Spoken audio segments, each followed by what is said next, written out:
TV सत्यमेव व्रतम।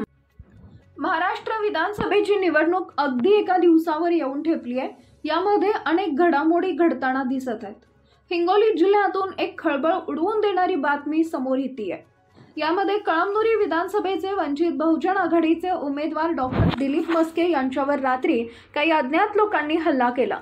Doctor Dilip Maske हे काल रात्री हातमालीवरून हिंगोलीकडे जात असताना सेलसुरा फाट्याजवळ डॉक्टर दिलीप मस्के यांच्या गाडीसमोर एक पांढऱ्या रंगाचे चारचाकी वाहन उभे करून 5 अज्ञात लोकांनी चेहऱ्यावर रुमाल बांधलेले होते।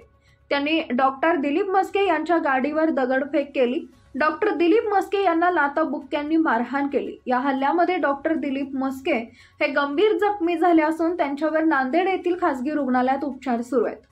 एकीकडे महाराष्ट्राची संस्कृती ही अतिशय चांगली असताना दुसरीकडे कळमनुरीचे बिहार होत चाललंय की काय असा प्रश्न निर्माण होतोय।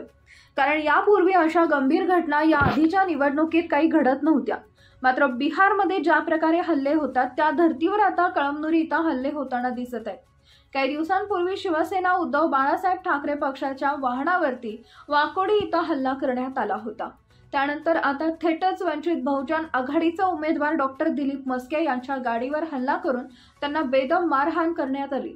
या प्रकरणी कळमनुरी पोलीस ठाण्यात 5 आरोपितांविरोधात गुन्हा दाखल करण्यात आलाय।